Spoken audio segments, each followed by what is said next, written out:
Hello my dear friends, कैसे हैं आप लोग। आई होप सब अच्छे से होंगे। तो आज हम लोग पढ़ने जा रहे हैं आईडी क्या होती है, और उसके साथ साथ हम ये भी जानेंगे कि आईडी और क्लास में डिफरेंस क्या होता है। एक्चुअली में आईडी और क्लास में काफ़ी डिफरेंसेस हैं, लेकिन उनके बारे में आपको आगे चल के और अच्छे से क्लियर होगा जब हम डिव टैग पढ़ेंगे। डिव यानी कि डिवीजन, DIV डिव टैग होता है। उसका फुल फॉर्म होता है डिवीजन, और उससे हम अपने पेज को बहुत ज़्यादा अच्छा और अट्रैक्टिव बना सकते हैं। फॉर एग्जाम्पल, आप यहाँ पर जो भी पैराग्राफ ये देख रहे हैं, इस पैराग्राफ को अगर आप चाहते हैं कि सिर्फ इतनी जगह में दिखाई दे या फिर इतनी जगह में दिखाई दे और ये वाला पैराग्राफ इसके आगे दिखाई दे, तो इस तरह की चीज़ें जो हैं वो हम डिव टैग के थ्रू कर सकते हैं। और इसके अलावा और भी बहुत सारी चीज़ें। फिलहाल आज की क्लास में हम पढ़ने वाले हैं DIV। फिलहाल आज की क्लास में पढ़ने वाले हैं हम लोग आईडी, और आईडी एंड क्लास के बारे में डिफरेंस को भी जानेंगे। हेलो फ्रेंड्स, मैं हूं उस्मा, आपकी कंप्यूटर ट्रेनर, और आप देख रहे हैं CKC, that is computer knowledge centre where your dreams come true. जैसे कि आप लोग जानते हैं कि हम लोग इस चैनल पर पढ़ रहे हैं ओ लेवल का कोर्स।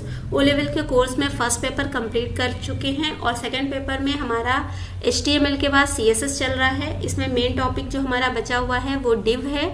डिव के बाद हम कुछ प्रॉपर्टीज देखेंगे और फिर जावास्क्रिप्ट शुरू करेंगे। ओके,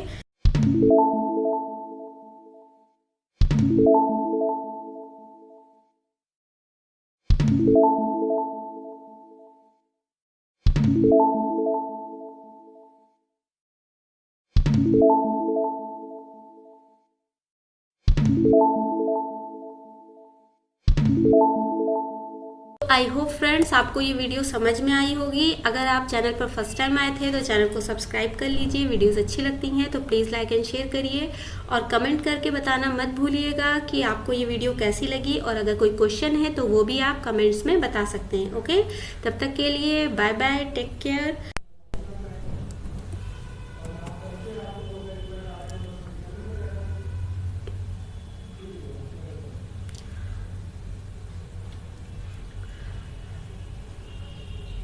तो हम लोग आ गए हैं अपने नोटपैड पे, नोटपैड++ पे, और यहाँ पर हमने नॉर्मली अपना हेड, टाइटल, स्टाइल टैग ये सब ले लिया है। और यहाँ पर मैंने एक H1 लिया है और एक पैराग्राफ लिया है जिसमें मैंने डाला है फर्स्ट हेडिंग, और एक सेकंड पैराग्राफ लिया है जिसमें मैंने डाला है सेकंड पैराग्राफ, और थर्ड लिया है इसमें मैंने डाला है थर्ड पैराग्राफ। ओके, फिलहाल हम इसको सेव कर लेते हैं और देखते हैं कि क्या कुछ अलग दिख रहा है, सिंपल दिख रहा है, कैसा दिख रहा है। तो हमें बतानी है आईडी, इसलिए हम इसमें आईडी डाल लेते हैं और 1 कर लेते हैं। इसके आगे .html डालना है हमें। उसके बाद यहाँ पर जैसे आपको पता है हाइपरटेक्स्ट मार्कअप लैंग्वेज ले लेना है, और यहाँ पर हमें .html देकर इसको एंटर कर लेना है। ओके, तो ये हमारी आईडी सेव हो गई है, ID1 के नाम से हमारी फाइल। और ये फाइल हमें कहाँ मिलेगी, हमने डाली थी हमें यहाँ CSS नाम के फोल्डर में।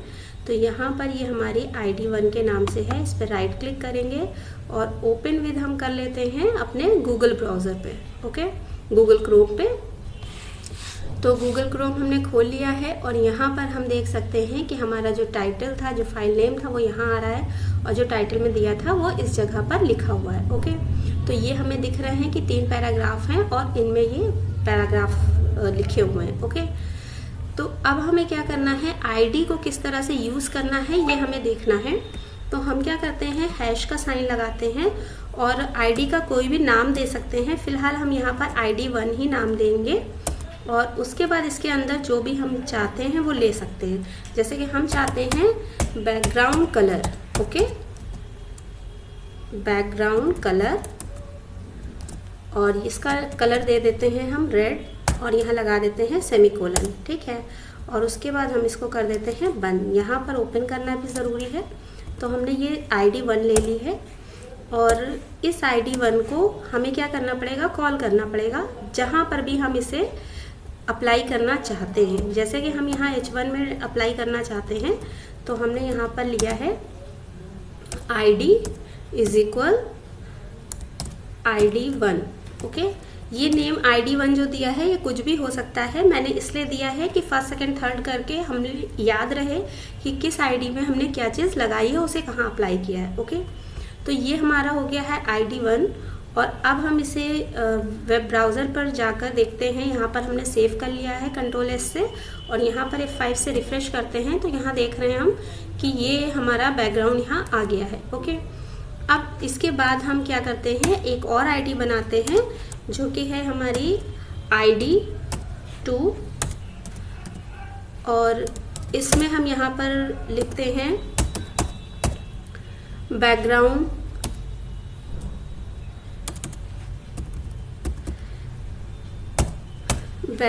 Colour blue. ओके, और इसके बाद हम कुछ और आईडीज बना लेते हैं जल्दी जल्दी, जिससे हम इन्हीं को कॉपी कर लेते हैं और यहाँ पर पेस्ट कर लेते हैं। ओके, तो ये हमारी आईडी, हम इनको देंगे नाम, ये हमारी ID3 हो गई है और ये हमारी ID4 हो गई है। ओके, और इस ID3 में हम कलर ले रहे हैं येलो, YELLOW येलो, और इस ID4 में हम ले रहे हैं कलर हमारा ग्रीन। ओके, तो ये हमने ग्रीन कलर ले लिया है और अब इन आईडीज को हम यहाँ पर अप्लाई कर लेते हैं। ओके, हमारे पैराग्राफ में हम ले लेते हैं ID is equal ID2। Okay, इसके बाद यहाँ पर सेकंड को हम छोड़ देते हैं और ये थर्ड वाले में हम यहाँ पर ले लेते हैं ID3, और इसके नीचे लास्ट वाले पे हम ले लेते हैं, यानी पैराग्राफ पे ले लेते हैं ID is equal ID4। Okay, तो आई होप आपको आईडी अप्लाई करना समझ में आ रहा होगा। बस हमें इसको सेव करना है और इस जगह जाकर F5 से रिफ्रेश करना है। तो इस तरह से हमने ले लिया है। जैसे कि आप जानते हैं कि फर्स्ट पैराग्राफ का मैंने नाम दिया है ID1, और फर्स्ट पैराग्राफ जो हेडिंग है उसका नेम दिया है मैंने ID1, और जो पैराग्राफ है उसका मैंने नेम दिया है ID2, जबकि यहाँ पर ये जो थर्ड पैराग्राफ है इसका ID है ID3 और इस वाले पैराग्राफ का है ID4। ओके, तो अब आपके माइंड में एक क्वेश्चन आ रहा होगा कि हम लोगों ने लास्ट टाइम जो क्लास किया था वो भी तो ऐसे ही था, कोई ख़ास डिफरेंस तो हमें नहीं नज़र आ रहा है। सिर्फ डिफरेंस ये है कि जब हम क्लास लेते थे तो वो यहाँ पर क्लास के नाम से आता था, डॉट करके हम कोई भी नेम दे सकते थे। फिलहाल हम यहाँ क्लास ही दे रहे हैं। तो इसका आंसर ये है बच्चों कि क्लास को हम लोग एक ही एलिमेंट में, यानी एक ही टैग में कई क्लास ले सकते थे, कई क्लास यूज कर सकते थे, बट आईडी जो है वो यूनिक है। यूनिक आईडी जैसे आप लोग जानते हैं, आपका आधार कार्ड होता है, रोल नंबर होता है, या वोटर आईडी कार्ड होता है, उसमें जो नंबर होता है वो यूनिक नंबर होता है। दैट मीन्स यूनिक का मतलब होता है कि जिसके जैसा कोई दूसरा ना हो। ओके, तो ये आईडी इसीलिए है हमारे पास कि जब भी हमें कुछ पर्टिकुलर एट्रीब्यूट्स को अप्लाई करवाना है किसी पर्टिकुलर एलिमेंट पर, तो हम उसके लिए आईडी यूज करेंगे। और अगर हम चाहते हैं कि कई सारी चीज़ें जो हैं वो हम अलग अलग एलिमेंट्स पर यूज करें, यानी कि हमारे पास एक क्लास है और उसे हम कई एलिमेंट्स पर यूज कर पाएं, यानी एक एलिमेंट में जितने भी एट्रीब्यूट्स हैं वो कई अलग अलग चीज़ों पर अप्लाई कर पाएं। समझ रहे हैं आप लोग? मतलब ये है कि हम ये चाहते हैं कि हमारे 3 पैराग्राफ हैं तो उन तीनों की जो सेटिंग है वो सेम हो। ठीक है, तो उसके लिए हम यहाँ पर क्लास में वो एट्रीब्यूट्स दे सकते हैं, जिससे जो भी एट्रीब्यूट्स क्लास में दिए जाएंगे वो बाकी के सारे पैराग्राफ्स पर अप्लाई होंगे, क्योंकि हम कई सारे पैराग्राफ्स पर सेम क्लास को अप्लाई कर सकते हैं। लेकिन आईडी में हम एक ही आईडी को कई सारे एलिमेंट्स पर यूज नहीं कर सकते हैं। ओके, तो हमें क्या करना है, यहाँ पर देखिए हम लेते हैं क्लास में भी कुछ ले लेते हैं। हमने ले लिया है बैकग्राउंड। चलिए टेक्स्ट कलर ले लेते हैं जिससे आपको जो है कोई वो ना हो। यहाँ पर हम ले लेते हैं colour. Okay, colour is equal, अब कौन सा कलर लें जो सब पर हमें दिखाई दे। ब्राउन फिलहाल ले लेते हैं। ओके, तो इस ब्राउन कलर को हम अप्लाई कर देंगे। ओके, ये हमने ले लिया है और इस को यहाँ पर इसको क्लास 1 नाम दे देते हैं जिससे आपको ये अच्छे से समझ में आए। ओके, तो यहाँ पर हम H1 में भी वही क्लास डाल देते हैं, यानी कि H1 में नहीं डालते हैं क्योंकि यहाँ पर रेड कलर है तो ब्राउन समझ में नहीं आएगा, यहाँ पर डाल देते हैं। तो हम यहाँ ले लेते हैं brown, sorry ID is equal class is equal class 1। Okay, तो ये क्लास 1 हमने इस पैराग्राफ इस जगह भी डाल दिया है और कॉपी कर लिया है इसे, और बाकी के भी हम पैराग्राफ्स में इसको यूज कर लेते हैं। ओके, तो हम इस पैराग्राफ में भी हम इसको यूज कर रहे हैं और यहाँ पर इस वाले पैराग्राफ में भी हम इसे यूज कर रहे हैं। ठीक है, हमने ये सारी चीजें सब पर अप्लाई कर दिया है और यहाँ पर हम सेव करके यहाँ पर रिफ्रेश करते हैं। तो देखिए हमने जहाँ जहाँ किया था ये पैराग्राफ, तीनों पैराग्राफ्स पर किया था टेक्स्ट कलर, तो ये इनका टेक्स्ट कलर जो है वो ब्राउन हो गया है। ओके, इसी तरह हम और भी जो भी फॉर्मेटिंग करेंगे इस जगह पर वो सब पर अप्लाई होती जाएगी। जैसे कि हम कर रहे हैं फॉन्ट डैश साइज 20 और इसको सेव किया हमने, यहाँ पर F5 से रिफ्रेश कर लिया। ओके, तो ये पैराग्राफ का साइज बढ़ा। तो हम दे रहे हैं टेक्स्ट डेकोरेशन ओवरलाइन और इसको सेव करके यहाँ F5 से रिफ्रेश कर रहे हैं, तो ये हमारी ओवरलाइन आ गई है। इसी तरह से हम और चीज़ें दे सकते हैं, यानी कि हम दे रहे हैं फॉन्ट डैश वेट बोल्ड।